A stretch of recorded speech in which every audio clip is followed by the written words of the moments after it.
capitalism.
뮤추얼도 2008년 시작된 미국발 금융위기. 그때는 금방 진정될 줄 알았습니다. 하지만 아직도 우리는 위기의 상황에 있습니다. 근거가 부족한 루머에 대해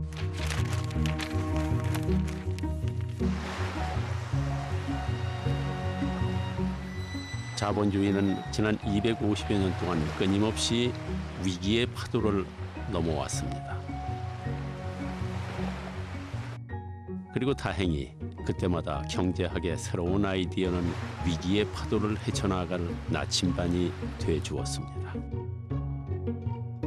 그럼 어떻게 하면 이 위기를 벗어날 수 있을까요? 이번에도 새로운 아이디어가 과연 나올까요?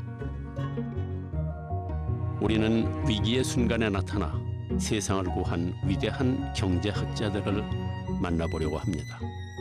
아시아의 한 작은 나라에 사는 우리가 유럽과 미국의 경제학자들을 알아야 하는 것은 아담 스미스의 국부론에 묘사된 것과 본질적으로 같은 경제 제도에서 살고 있기 때문입니다. 우리는 그들의 아이디어를 제대로 이해하고 있었을까요?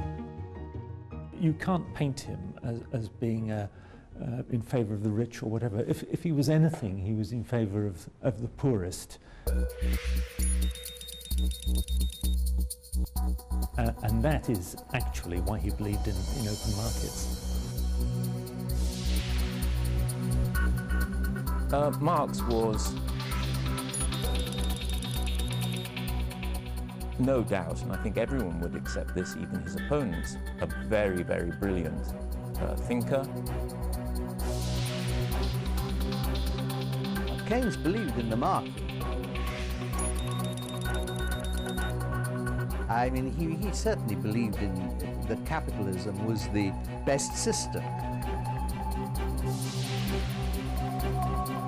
And I think he would actually resist the claim that we're living in a kind of liberal capitalist order, which many of his critics on the left make.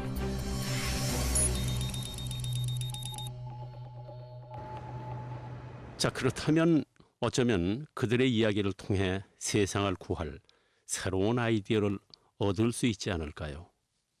Well, he thought capitalism could survive if it dealt with these two problems. There is any type of rebellion, people are looking for inspiration and will turn to Marx above.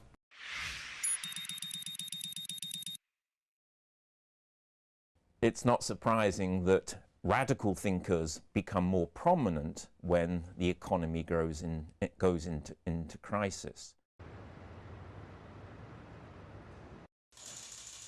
Adam Smith is a bit like the Bible here, that you can take lots of different things from it, and there's a quote for everything, really. 그럼 먼저 경제학의 창시자, 자본주의의 아버지라 불리는 아담 스미스부터 만나러 가볼까요?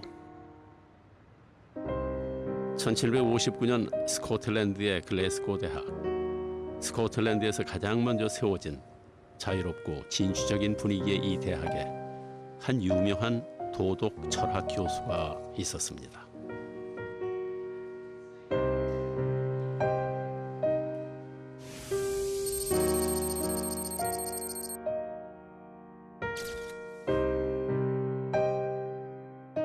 이상한 걸음걸이와 말투로도 유명했지만 그의 강의는 학생들에게 아주 인기가 있었죠. He was a relatively shy man. He never married. He lived with his mother nearly all of his life. But at the same time, he was very popular with his students when he was teaching at Glasgow. 그 시기 스미스는 사람들의 본성과 행동을 꾸준히 연구했습니다. 그리고 그 생각들을 모아서 도덕 감정론이라는 책을 냈죠.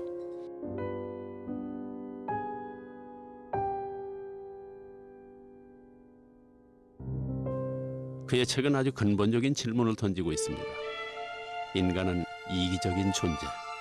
그런데 어떻게 인간이 이기심을 누르고 도덕적인 판단을 할 수 있을까? In which he said that basically we are social creatures, and as social creatures we are programmed, if you like, to act in a fairly moral way. 그리고 그것이 가능한 것은 마음속에 우리의 행동을 지켜보고 있는 공명정대한 관찰자가 있기 때문이라고 했습니다. 그 관찰자가 이기심을 잘 조절해서 도덕적으로 행동하게 해준다는 거죠.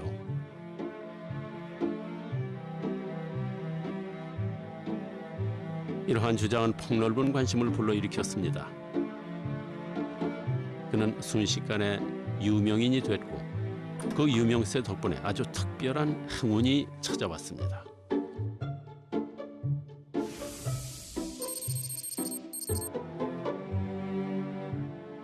찰스 타운센드 공작이 그의 양아들 헨리 스커트의 대륙 여행에 동행하며 가정교사를 맡아달라고 한 것입니다. 당시 귀족 가문에서 유행하던 자녀 교육 방법 중 하나였죠. 스미스는 수락했습니다. 여행은 3년 동안 계속됐습니다.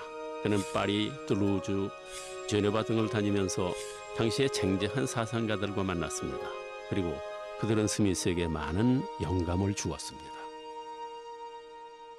So that was really quite an important influence on him. And then while he was on the continent with the young Duke of Buccleuch, he started sketching out some notes for the book that would become The Wealth of Nations, which is the one that we really remember him for today.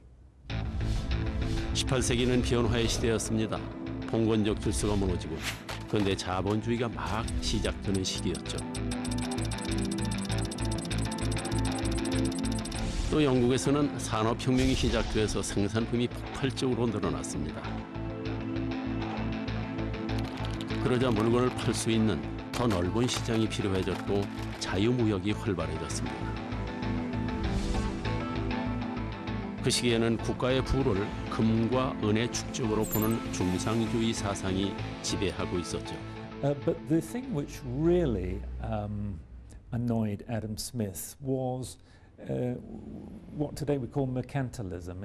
In other words, the government of the day thought that the way you get rich is to have as much gold and silver in your vaults as possible. That was the measure of a country's riches.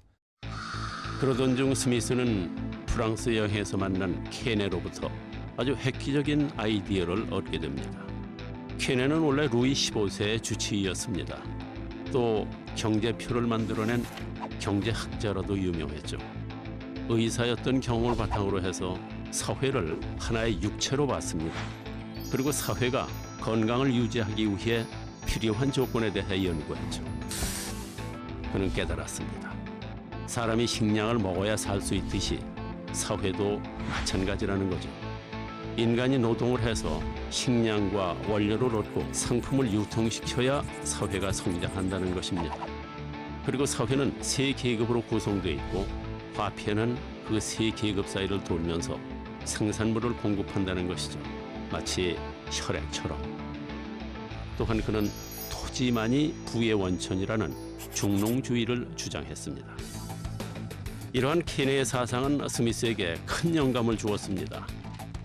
국부, 즉 국가의 부는 중상주의에서 주장하듯 금과 은의 축적이 아니라는 것이죠. 스미스는 국부에 대해 새로운 정의를 내리고 국부를 증진시키기 위한 방법을 연구하기로 결심했습니다. 그리고 3년간의 긴 여행을 마치고 커콜디의 집으로 돌아왔습니다. Janet, I'm home. Oh, there's so many things to tell you. I can start my work now, an inquiry into nature and causes of the wealth of nations. I'll write my book right away. First, go see your mother. 사촌 자넷과 그의 어머니는 그가 평생을 의지한 사람들이었습니다. 스미스는 그들 덕분에 연구와 집필에만 열중할 수 있었죠.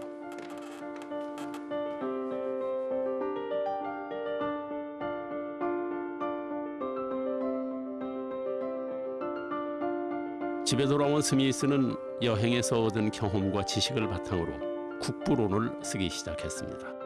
물론 이전에 글래스고 대학에 있을 때 직접 본 것들도 소중한 자료가 됐죠. And that's when, in Glasgow terms, it begins to flourish economically.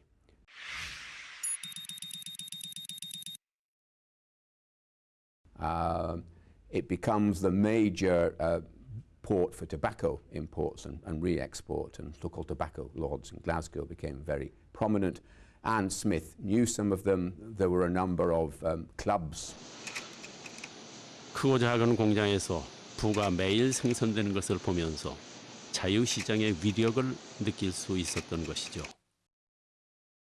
I have a great idea. Really? Write this down. Okay. Write it down right now. Therefore, from a very trifling manufacture, Market economy gives satisfaction to both the buyer and seller. and can distribute social resources properly. 그는 국부론 집필에 완전히 빠져들었습니다. Janet, 그래서 가끔 아주 황당한 일이 벌어지기도 했죠. this tea, it's peculiar. It's the worst tasting tea in the world.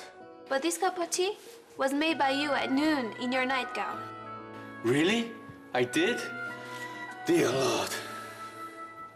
He was talking to somebody about some philosophy, and he put bread and butter into the teapot instead of tea. And there's another story where, again, he was thinking about, well, he was writing The Wealth of Nations, he was thinking about some subject and set off on a walk to think about this, and only realized when he heard the church bells that he'd walked 10 miles to the next town.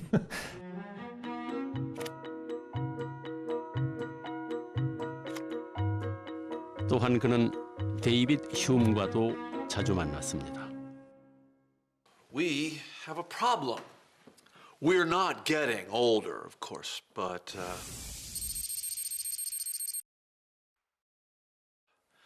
we are shorter of breath and one day closer to death. I mean, look at me, after all. Am I getting any older? David, I also have to use a cane for my neuralgia. But me, I'm not getting any older either. And David, we're not at the mercy of the baker, the butcher, the brewer's wife. Sympathy gave us bread, wine, meat, egoism of each. Yes, I do remember you showing me that in a book one time. Yes, and I do believe egoism and economy function together. The invisible hand controls the economy and the wealth of a nation. At least that's what I remember you showed me in that book. Yes, and I'll make you empty your pockets talking about the division of labor, the value of labor, and the way for a nation to become wealthy. It is just like you to say these ridiculous things, like lies that I am sick. Hume's greatest contribution, of course, was the fact that was his empirical philosophy, his idea that we should look at how things work practically rather than trying to dream up schemes in our head. And that, I think, had a powerful effect on Adam Smith. And they remained friends.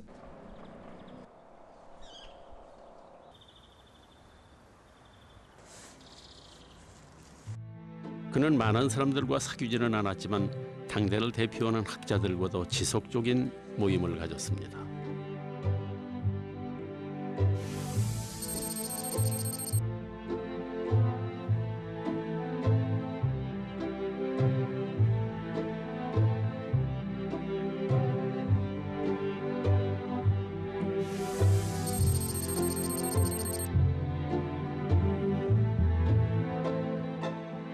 그들은 매주 저녁을 함께 하면서 많은 이야기를 나누었죠.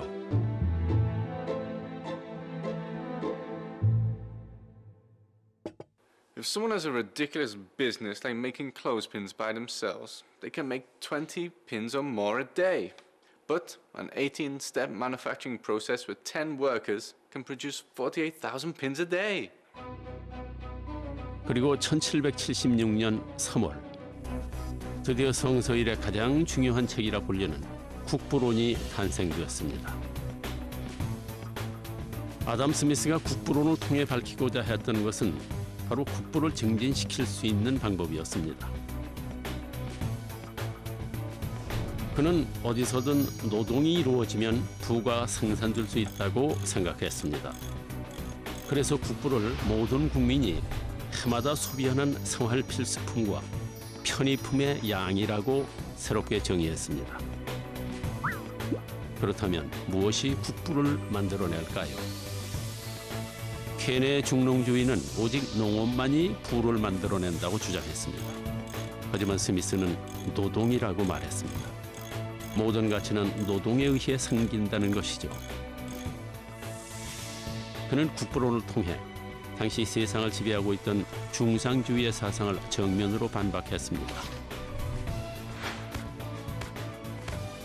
또한 모든 가치가 노동에 의해 생기기 때문에 상품의 교환 가치는 그것을 생산하는 데 들어간 노동량으로 정해야 한다고 했습니다. 그렇다면 그 유명한 보이지 않는 손은 무슨 뜻일까요? 스미스는 우리가 빵을 먹을 수 있는 것은 빵집 주인의 자비심 때문이 아니라 돈을 벌고 싶은 이기심 때문이라고 했습니다.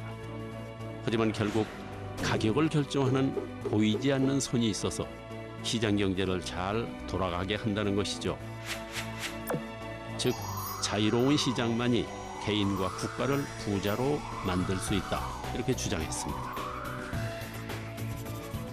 보이지 않는 손은 국부론에서 딱 한 번밖에 나오지 않습니다. 하지만 스미스는 이 한 문장으로 그가 꿈꾸는 완전한 자유시장 체제라는 이상적인 세상을 설명했습니다. 국부론은 6개월 만에 초판 1000부가 모두 팔려나갔습니다. 그 당시로서는 놀라운 기록이죠. 스미스는 당대 최고의 사상가라는 명예를 얻었습니다. 하지만 놀라운 것은 그뿐이 아닙니다. 국부론의 첫 장은 우리가 현대 경제학에서 사용하고 있는 여러 개념을 보여주고 있습니다. I think it's a vastly important book. It's as important as Darwin's Origin of Species or Newton's principles and so on. It's as important as that because it lays out the foundations of what is now modern economics. It talks about division of labour, it talks about gross national product, it talks about trade and the importance of trade and the importance of opening trade and the problems of trade barriers. For many years it was the fundamental economics book. It's been superseded by other textbooks. 그러므로 아담 스미스의 국부론은 철저한 고전이 아닙니다. 최초로 자유시장 체제를 형성한 기본 틀입니다. 지금도 자본주의가 작동하는 기본 원리를 가장 정확하게 설명하고 있는 명저인 것입니다.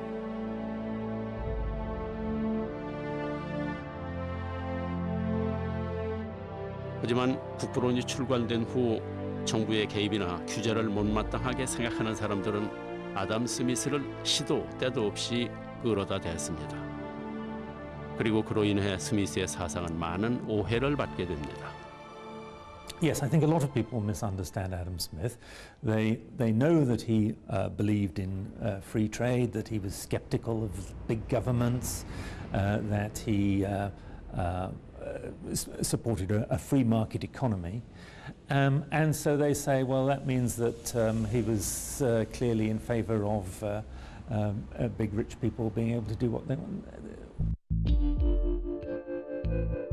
자유로운 개인의 이익 추구.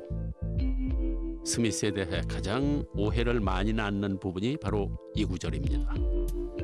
하지만 그는 개인의 경제적 이기심은 사회의 도덕적 한계 내에서만 허용된다고 말했습니다. 즉 아담 스미스는 인간의 끝없는 이기심을 결코 허용한 적이 없습니다. 이는 그가 이전에 쓴 도덕 감정론의 주장과도 정확히 일치하는 것입니다. Preoccupations, as I said earlier, with his own concerns that individuals are moral beings and the economy is part of a moral framework. The wealth of nations takes place within a framework which Smith believes is an appropriate one for deciding how people should and ought to behave. You can't read one, The Wealth of Nations, without reading the other.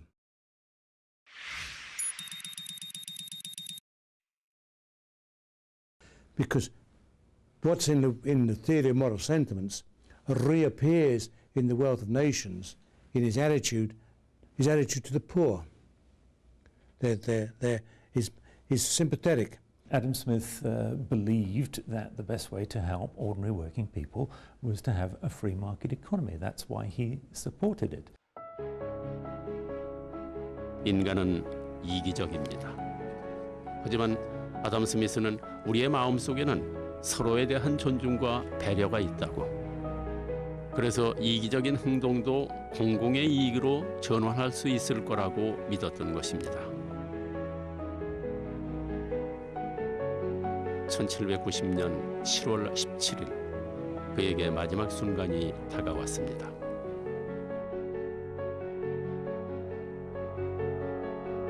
Joseph, please burn it.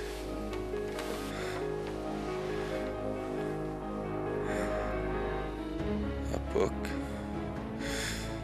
it shouldn't be published.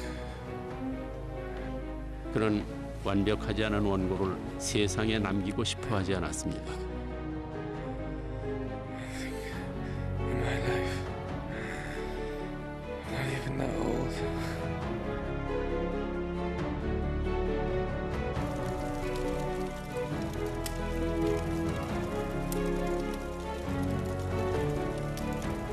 우리는 아담 스미스를 자본주의의 아버지라 부릅니다. 하지만 그는 자본주의라는 표현을 단 한 번도 쓰지 않았습니다.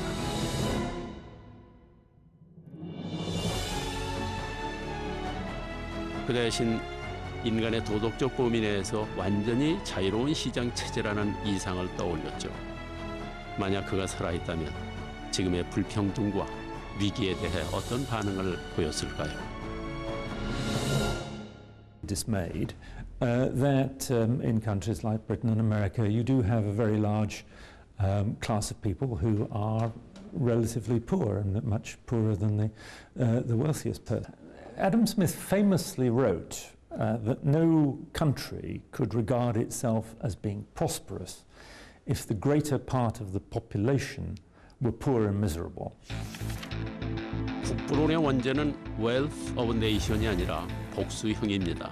즉 특정 국가나 국민이 아니라 여러 국가와 국민이 함께 잘 사는 것을 연구한 책이라는 뜻이죠.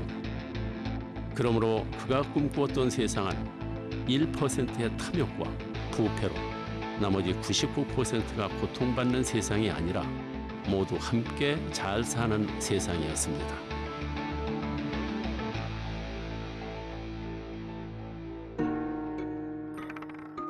아담 스미스의 자유로운 시장 체제는 19세기를 거치며 점차 자본주의의 모습을 갖추어 왔습니다. 하지만 자본가에 의해 희생된 노동자들의 고통은 점점 더 커져만 갔죠.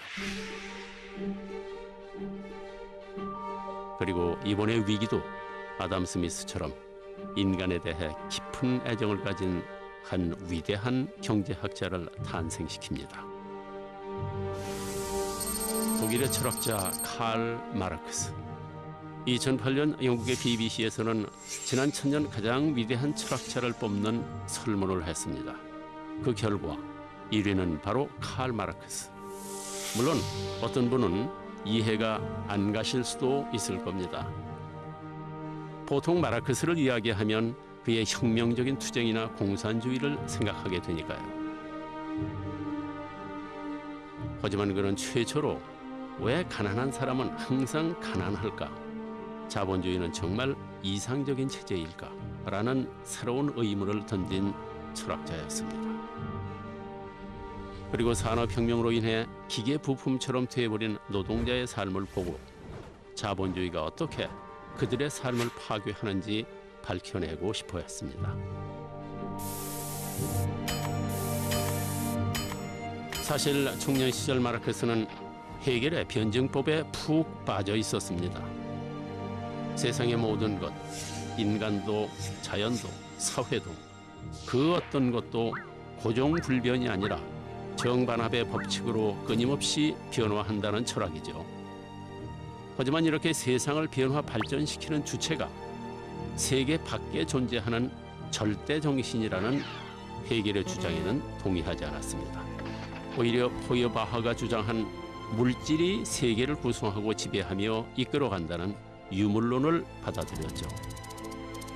그리고 마침내 헤겔의 변증법에 포여바흐의 유물론을 더해서 유물론적 변증법이라는 세상을 바라보는 자신만의 관점과 철학을 갖게 됐습니다. 과연 그는 자신이 던진 의문을 어떻게 풀어나갔을까요?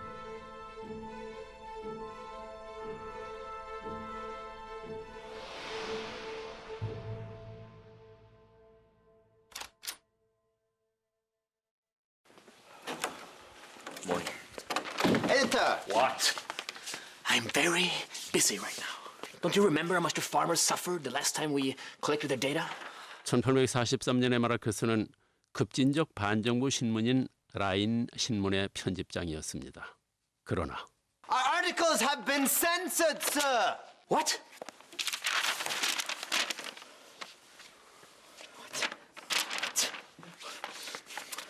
Those brainless fools! Oh, why? Why won't they listen to me? Read my writings. How foolish are they? Settle. Shut up! And it seemed that Marx did want to have a career as a university professor, but this wasn't possible for someone who was an atheist and a radical. So he then turned to journalism to earn his living as a journalist. And this is when he got interested in radical politics, because as a journalist he had to study the conditions of the real world, which he found very shocking in some cases. I have decided something. Those bird-headed Prussian censors. How dare they suppress our newspaper? Anyway, this is for those censors reading out every line of our newspaper. Tomorrow, the last line covered in our blood. It will not be touched, but it will be published.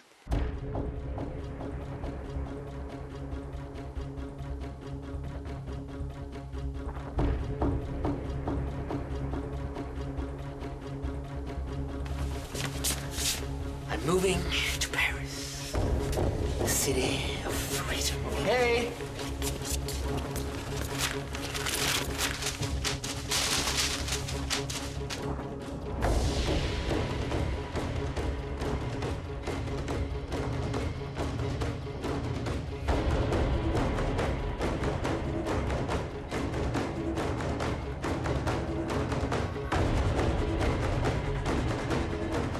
그리고 거기서 그의 인생에서 가장 중요한 두 가지를 만나게 되죠. 바로 하나는 공산주의, 다른 하나는 엥겔스.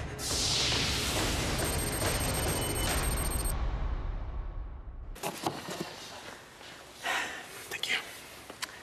I'm Marx, the 80,000th Prussian to escape to Paris for freedom. Well, Engels thought that Marx was the most brilliant thinker. And so Engels was really like a patron of socialism, patron of communism. He wanted Marx to be able to write. He thought the only way of allowing this was for him to work. And so until Marx produced Capital, Volume 1, Engels ran his family's cotton mill in Manchester and sent Marx a lot of the money. In the Manchester textile factories, even a child this small has to work and toil more than 12 hours every day.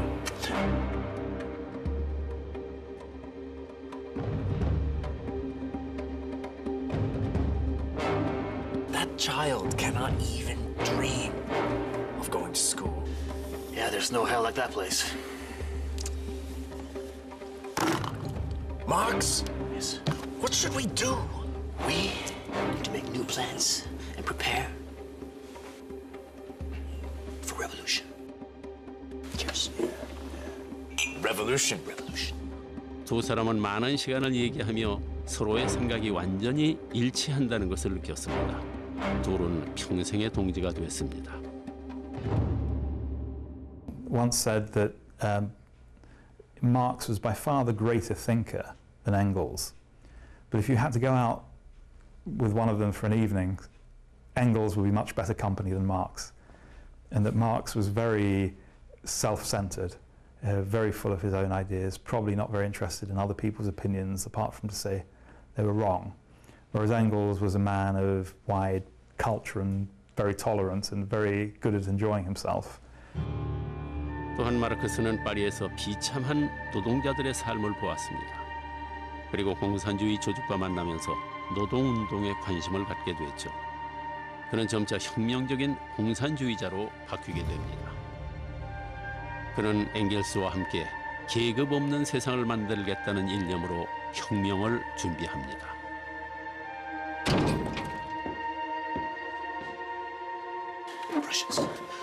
Prussians. You found me. Engels, the words we share here today will be illuminated in history someday. Get up.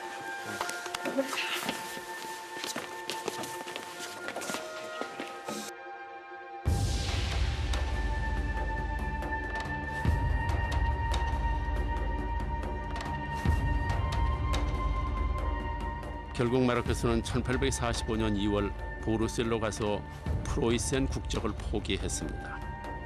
보르셀의 비밀 동맹과 접촉한 마르크스와 엥겔스, 그들은 그곳에서도 혁명을 원했습니다.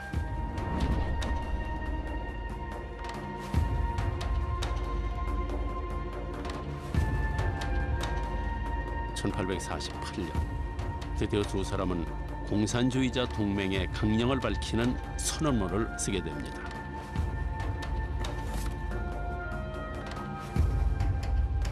Workers of all countries, unite. Yes. We will call this the Communist Manifesto. A specter is haunting Europe. Great. Fantastic. Yes. Specter of communism. Yes. The proletariat has nothing to lose but their chains. Oh, yes. Working men of all countries, unite. But by the time Marx and Engels were collaborating and soon put together the very famous Communist Manifesto, they were looking at the conditions of working people and how they might be improved and why it was that capitalist system was something that could improve their lives, but which would also subject them to crises from time to time and also extreme repression at other times as well.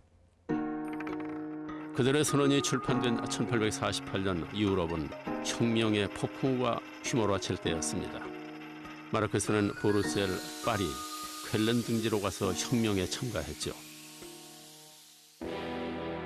이를 계기로 마르크스는 붉은 박사라는 악명과 인류의 해방을 가져올 새로운 사상을 창조했다는 명성을 동시에 얻게 됩니다.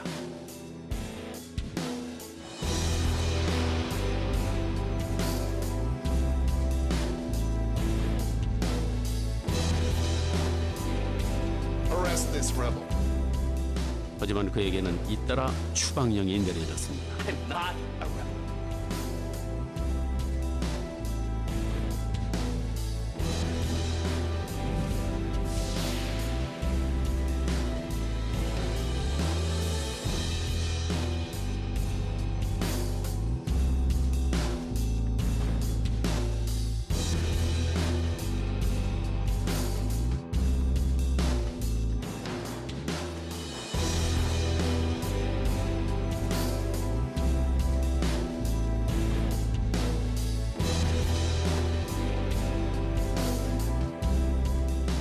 그리고 결국 혁명은 실패로 돌아가고 말았죠.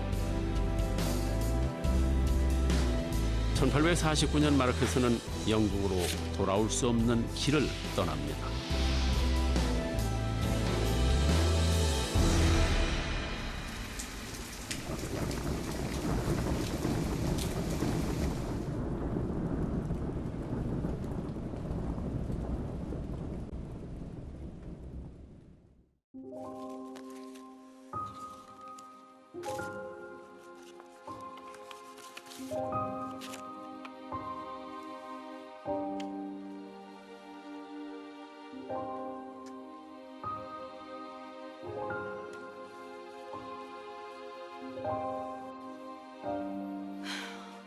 Marx, how much longer can you wait for Engels' help sitting at your desk? Don't worry. The news company will pay me next week. Stop hurrying me. You don't want me to worry. Our children don't have shoes, they can't go outside, and we are always worrying about being chased by the police. Where are our household goods? They are all in the pawn shop. Listen to reality. 제니는 마르크스가 가족을 제대로 부양하지 않는다고 자주 비난하곤 했습니다. 게다가 1855년 4월 그의 아들 에드가가 폐렴으로 세상을 뜨게 되죠. You are the best father.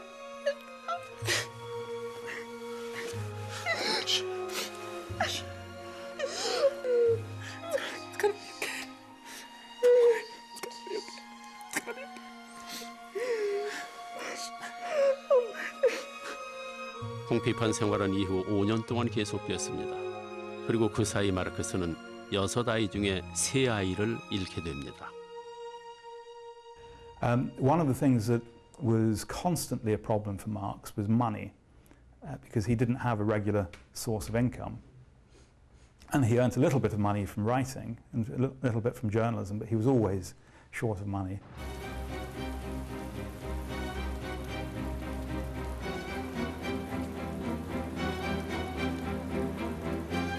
이후 마르크스 가족은 유산과 엥겔스의 기부금 덕분에 작은 연립주택으로 이사했습니다.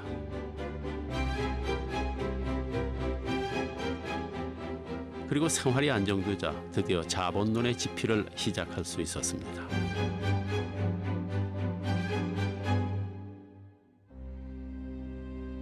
So even though he spent his days in the British Museum, he made sure at the weekends that they had picnics and went out together, and they would entertain other German emigres in London at this time. So he was a very sociable person. Yes, we shall call this the Communist Manifesto. A specter is haunting Europe. Great, fantastic. Spectre of communism. Yes. The proletariat has nothing to lose but their chains. Yes, yes. Working men of all countries unite. Brilliant.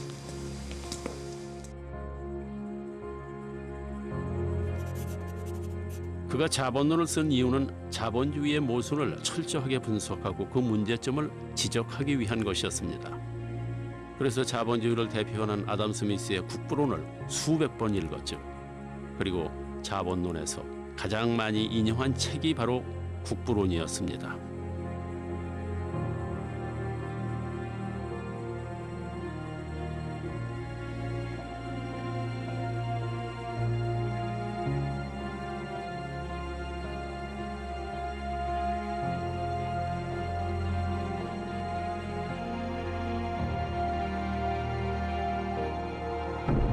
드디어 1867년 그가 15년 이상을 바친 필생의 역작이 그 모습을 드러냈습니다.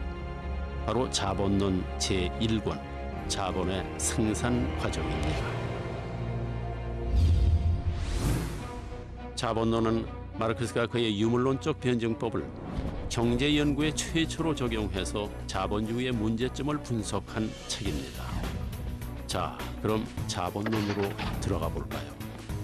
자본론에서 제일 먼저 다룬 것은 상품입니다. 상품은 인간이 생산하고 사용하는 모든 물건을 말하죠. 쓸모가 있는지를 따지는 사용가치, 교환할 수 있는지를 따지는 교환가치, 둘 다를 가지고 있는 것이라고 정의했죠. 그리고 이러한 상품은 노동을 통해 생산해낸 것이라고 주장했습니다. 그러므로 상품의 가치는 상품을 생산하는 데 들어간 평균 노동시간으로 결정된다고 정의했습니다. 즉 6시간 동안 6켤레의 신발을 만든다면 신발의 가치는 1노동시간이라는 것이죠. 또 화폐를 상품의 가치를 표시하는 수단으로 봤습니다. 그리고 돈이면 뭐든지 다 할 수 있다고 믿는 화폐의 물신성이 생겨날 거라고 경고했습니다. 아담 스미스와 데이빗 리카도의 노동 가치론을 이어받아서 노동이 최고의 가치라고 전제했습니다. 하지만 아담 스미스의 분업은 오히려 노동자를 기계의 부품처럼 만들어 버린다고 했죠. 그러나 그가 자본론을 쓴 주요 목적은 바로 왜 쉬지 않고 열심히 일하는 노동자들은 항상 가난할까? 반대로 놀고 먹는 자본가들은 왜 점점 더 부자가 될까 하는 의문을 풀기 위해서였습니다. 그리고 그는 마침내 그 해답을 이윤이 어디에서 나오는지 알아냄으로써 찾을 수 있었죠. And then what a lot of the book about, Volume 1 of Capital is about, is how do capitalists do this? How do they actually do it? And Marx talks about the production of absolute surplus value, which is where workers are made to work for long periods of time or for longer periods of time. 여기는 빵 공장입니다. 이제 빵 한 개를 만드는데 얼마만큼의 노동 시간이 드는지 계산해 보겠습니다. 먼저 밀가루 1kg을 1노동시간이라 하겠습니다.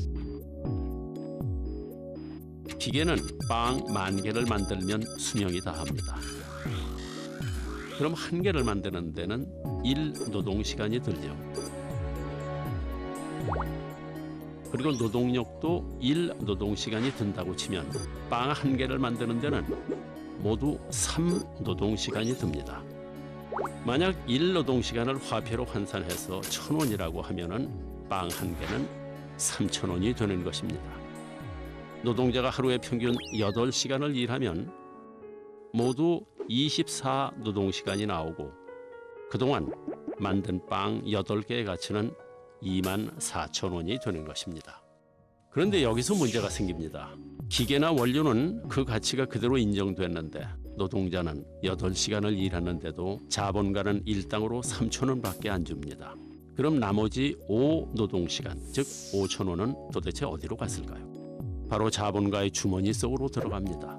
마르크스는 이렇게 남은 가치를 잉여 가치다 이렇게 말했습니다. 그런데도 왜 노동자는 싫다고 못할까요? 자본가가 그만둬라 하면 그만둬야 하기 때문입니다. 그걸 아는 자본가는 더 많은 이윤을 얻기 위해 노동자에게 더 오래 일하게 합니다. 물론 일당은 절대 더 주지 않죠. 결국 노동자를 착취함으로써 자본가는 더 많은 부를 얻게 되는 것입니다.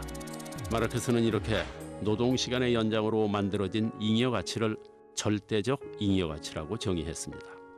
하지만 자본가는 만족하지 못하고 더 많은 이윤을 얻으려고 하죠.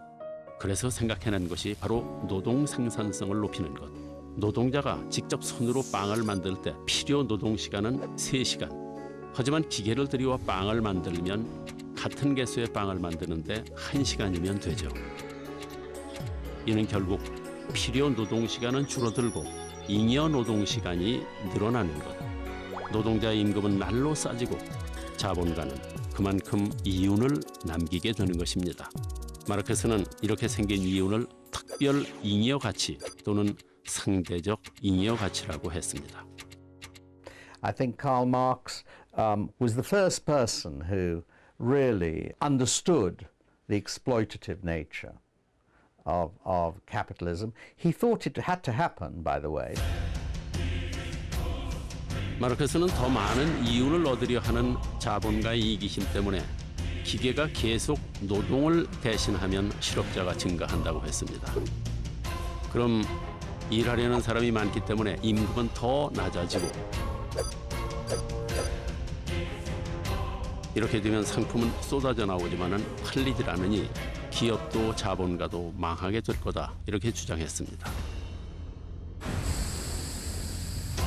결국 자본주의의 위기인 공황이 시작되고 참다 못한 노동자들이 혁명을 일으킬 것이라고 했습니다. 마르크스의 경고는 자본주의가 무너지고 사회주의가 나타날 것이라는 것. Marx tries to see capitalism in a historical context as a rising out of feudalism, and eventually it will give way to communism. And so Marx had this historical vision, and he also thought he could describe the mechanism by which capitalism would come to an end and be replaced by communism, by proletariat revolution.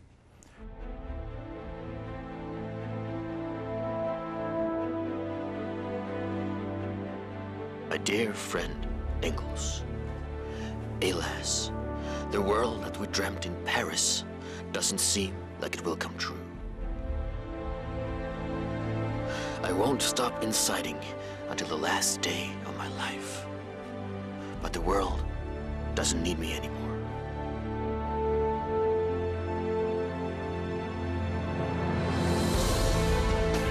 Thank you for always supporting an outcast like me.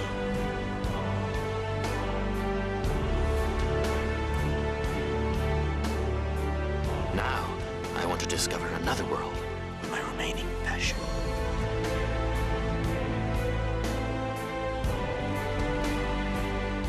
(1883년 3월 14일) 마르크스는 엥겔스가 지켜보는 가운데 자신이 가장 아끼던 의자에서 삶을 마감했습니다. Papa, what's your meaning of happiness? Fighting, Then what's your meaning of sadness? surrendering, What's your favorite thing to do? to be completely absorbed in my books.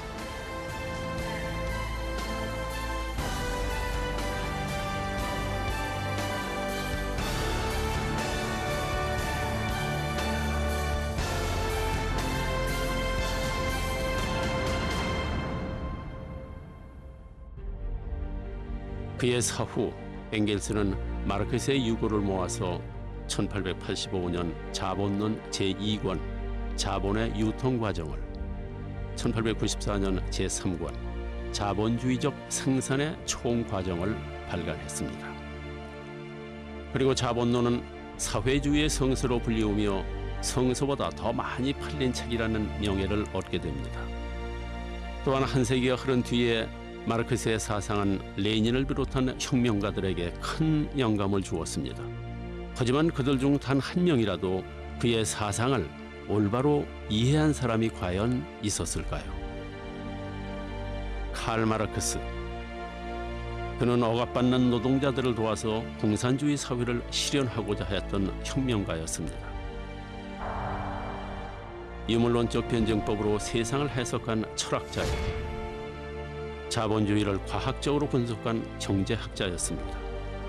또한 공산주의 국가의 탄생에 영향을 끼친 사상가였습니다.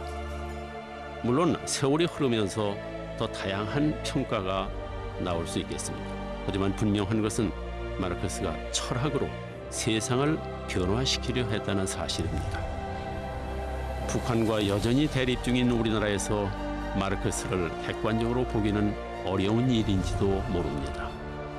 그는 오랜 세월 동안 입 밖에 내서는 안 될 인물 중 한 명이었습니다. 그렇다면 지금은 왜 자유롭게 얘기할 수 있을까요? 마르크스가 붕괴할 것이라고 했던 자본주의 국가들은 비록 위기를 겪으며 휘청거리기도 했지만 아직도 잘 버티고 있습니다. 하지만 공산주의 국가들은 독재와 빈곤의 허덕이다 20세기 말 도미노처럼 무너져 내렸죠. 경쟁에서 승리하자 자본주의 국가들은 마르크스와 그의 책들에 대해 너그러운 태도를 가질 수 있게 된 것입니다. 자본론이 세상에 나온 지 140년이 지났습니다. 자본주의가 붕괴할 것이라는 예상은 빗나가고 오히려 공산주의가 붕괴되는 사태가 벌어졌죠. 그렇다면 아직도 자본주의가 지배하고 있다는 이유만으로 자본론은 가치가 없는 걸까요? 사실 자본주의는 위기 때마다 새롭게 변신하며 살아남았습니다.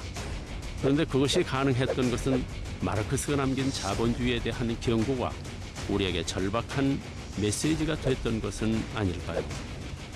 물론 자본론의 가치를 마르크스의 예측이 맞았는지 틀렸는지에서 찾을 수도 있겠죠.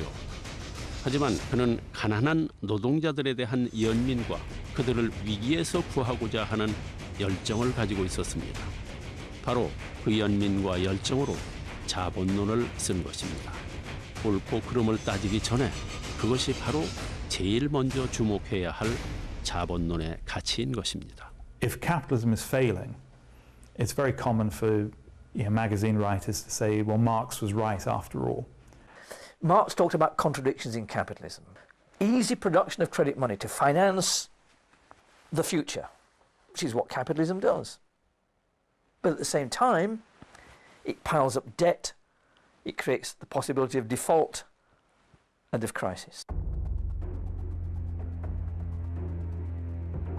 아담 스미스가 국부론을 통해서 꿈꾸고 마르크스가 자본론을 통해서 펼쳤던 이상적인 사회는 결코 지금의 모습이 아니었습니다.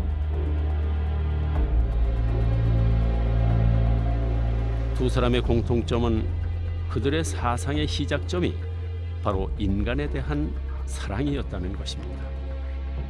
그것을 바탕으로 어떻게 하면 모든 사람이 잘 살 수 있을까를 고민했습니다.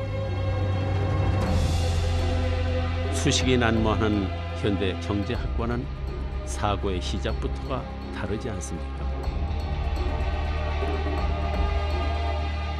자본주의는 아담 스미스를 오해했습니다. 공산주의도 칼 마르크스를 오해했습니다. 그들에겐 오직 사람을 사람답게 보는 따뜻한 시선이 있었을 뿐입니다.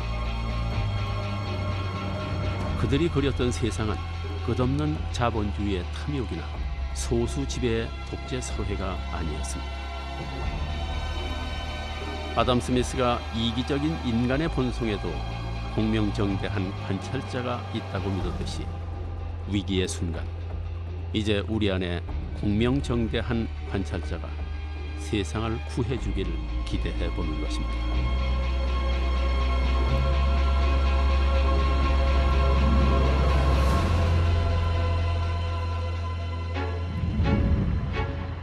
Yeah. Hi.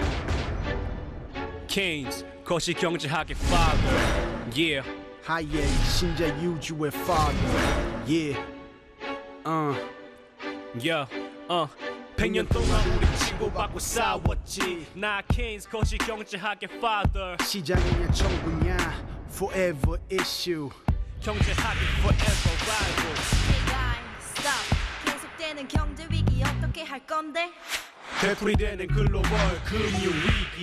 붐붐 버스 붐붐 버스. 전 세계의 빚잔치. 너도 나도 모두 빚잔치. Oh my God, God bless me. 미국이 넘어지면 우리도 한 방에 훅. 돈이 돌고 돌아도 먹고 살기 힘들어. 새로운 경제 위기 답이 필요해. Show me the money. 21세기를 책임질 경제 원리는 무엇? 뭘까 그게? Show me the money.